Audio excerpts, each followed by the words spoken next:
அத்தியாயம் 10 பதம் 10. எனக்கு அன்புடன் தொண்டு செய்வதில் இடையராது ஈடுபட்டுள்ளவர்களுக்கு என்னிடம் வந்தடைவதற்கு தேவையான அறிவை நானே வழங்குகிறேன்.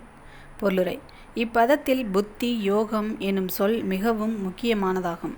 2ஆம் அத்தியாயத்தில் அர்ஜுனனுக்கு உபதேசிக்கும் போது நான் உனக்கு பற்பல விஷயங்களை கூறினேன். இப்போது புத்தி யோகத்தின் பாதையை உனக்கு உபதேசிக்கிறேன் என்று பகவான் கூறியது நமக்கு நினைவிருக்கலாம். அந்த புத்தி யோகம் இங்கே விளக்கப்படுகிறது. கிருஷ்ண உணர்வில் செயல்படுவதே புத்தி யோகம். அதுவே உன்னதமான புத்தி. புத்தி என்றால் அறிவு, யோகம் என்றால் ஆன்மீக செயல்கள் அல்லது ஆன்மீக முன்னேற்றம். முழுமுதற் கடவுளின் திருநாட்டிற்கு திரும்பிச் செல்லும் முயற்சியுடன் பக்தி தொண்டில் கிருஷ்ண உணர்வை பூரணமாக ஒருவன் ஏற்கும் பொழுது அவனது செயல் புத்தி யோகம் எனப்படுகின்றது. வேறு விதமாக கூறினால், இந்த ஜட உலகின் பந்தத்திலிருந்து வெளியேறுவதற்கான வழிமுறை புத்தியோகம் எனப்படும். முன்னேற்றத்தின் இறுதி இலக்கு கிருஷ்ணரே. மக்கள் இதனை அறியார்கள்.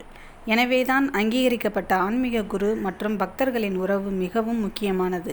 கிருஷ்ணரே இலக்கு என்பதை அறிய வேண்டும்.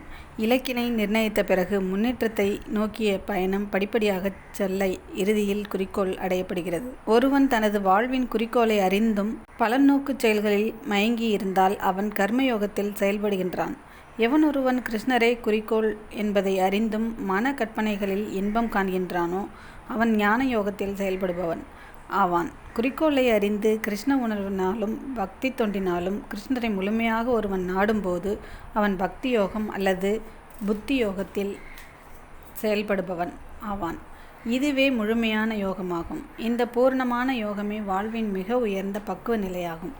அங்கீகரிக்கப்பட்ட ஆன்மீக குருவை பெற்று ஓர் ஆன்மீக இயக்கத்துடன் தன்னை தொடர்புபடுத்தி கொள்ளும் மனிதனிடம் முன்னேற்றம் அடைவதற்கு தேவையான புத்தி இல்லையெனில் உள்ளிருக்கும் கிருஷ்ணர் அவனுக்கு அறிவுரைகளை வழங்கி அதன் மூலம் அவன் இறுதியில் எவ்வித சிரமமும் இன்றி தன்னை வந்தடைவதற்கு ஏற்பாடு செய்கிறார்.